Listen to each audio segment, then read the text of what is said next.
Lolo, may Jack at Rose po ba talaga? Sila ang proof na kahit lumulubog ang barko, may lumulutang na love story. Ano ka ba pa? Seryoso yung apo mo. Oo siya. Halika Benjo, at ikukwento ko sa'yo kung ano ba talagang nangyari noon. O class, makinig na rin kayo ha? Ano ang totoong nangyari sa Titanic? Alamin dito sa The Taglish Explainer. Ang topic na ito ay mula kay Leonard, 1997. Salamat sa suggestion mo. Magandang araw sa inyong lahat. Ako si Professor Ipaliwanag ng University of Life. At ngayong araw, pag-uusapan natin ang trahedya ng Titanic. Alam niyo bang noong 1912, ang RMS Titanic, ang pinaka-advanced, pinaka-sosyal, at pinaka-pinagyayabang. Ito ang pinakamalaki at pinakamagarbong barko noong panahon na iyon. Imaginin ninyo, may swimming pool, elevator, at first-class dining na parang buffet sa 5-star hotel. Sa panahong iyon, ang karamihan nakakalesa pa. Kaya naman, ang Titanic ay tinaguriang unsinkable. Noong April 10, 1912, bumiyahe ang Titanic mula Southampton, papuntang New York. Excited ang lahat, parang OFW na may pasalubong listahan na 3 pages. Pero hindi nila alam, magiging one-way trip pala ito. Bandang 11:40 p.m. noong April 14, nabangga nila ang isang iceberg. Hindi ito simpleng ay gas-gas lang. Ang nangyari, napunit ang ilang bahagi ng barko at higit sa 4 na compartments ang napasok ng tubig. Ang design ng barko, kaya lang niyang mabuhay kung hanggang 4 na compartments ang masira. Pero dahil 5 o higit pa ang tinamaan, ayon, parang group project na kulang sa members. Lulubog talaga! At dito na nagsimula ang totoong drama. Sa mahigit 2,200 na sakay ng barko, kulang ang lifeboats.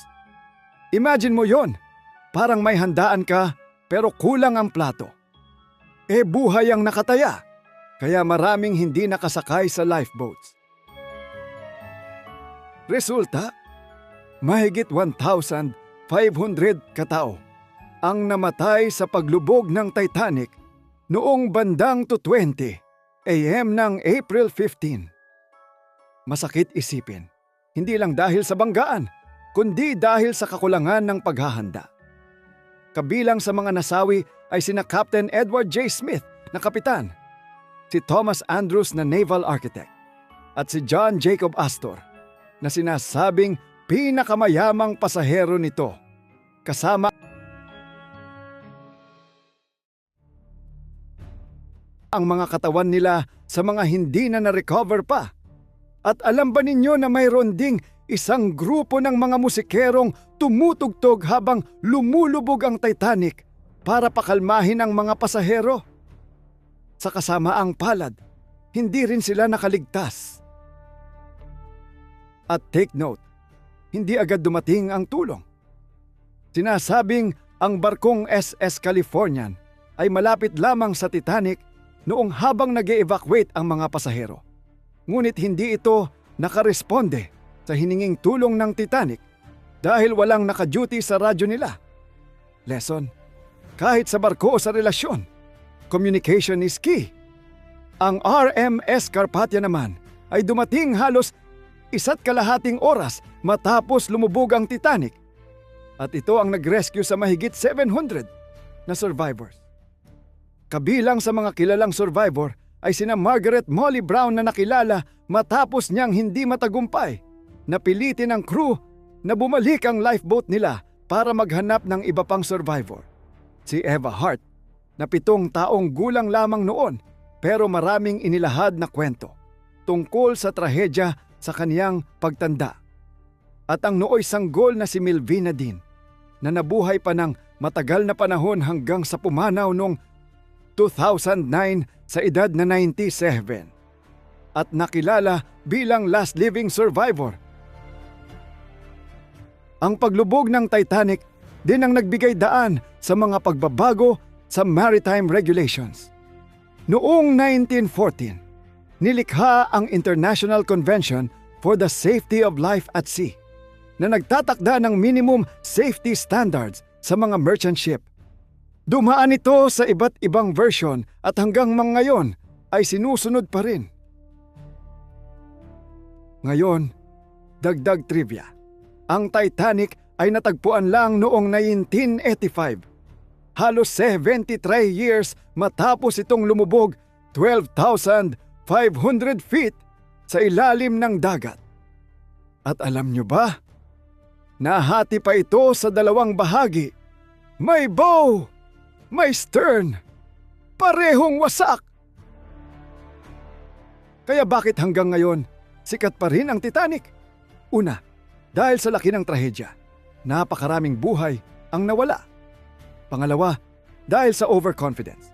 Akala nila hindi ito lulubog. At pangatlo, syempre, dahil sa pelikula. Salamat kina Jack at Rose. Kahit fictional, naging simbolo sila ng pag-ibig sa gitna ng sakuna. Pero kung tutuusin, ang Titanic ay hindi lang love story. Isa itong paalala. Sa madaling salita, ang Titanic ay isang napakagandang barko na naging biktima ng kombinasyon ng overconfidence, kakulangan sa paghahanda at kapalpakan sa komunikasyon. Isang banggaan sa iceberg ang nagsimula ng trahedya, ngunit ang kakulangan sa lifeboats at sistema ang tuluyang nagpalubog sa libu-libong pangarap. Hindi porket maganda ang plano, safe na agad. Kahit gaano ka-unsinkable, isang maling desisyon lang, pwede kang lumubog. Ako si Professor Ipaliwanag, nagsasabing sa buhay, mas mabuting handa kaysa magaling. Subscribe na para sa Daily Dose of All Things Pinoy videos. Ako si Prof. Ipaliwanag and this is the Taglish Explainer Channel.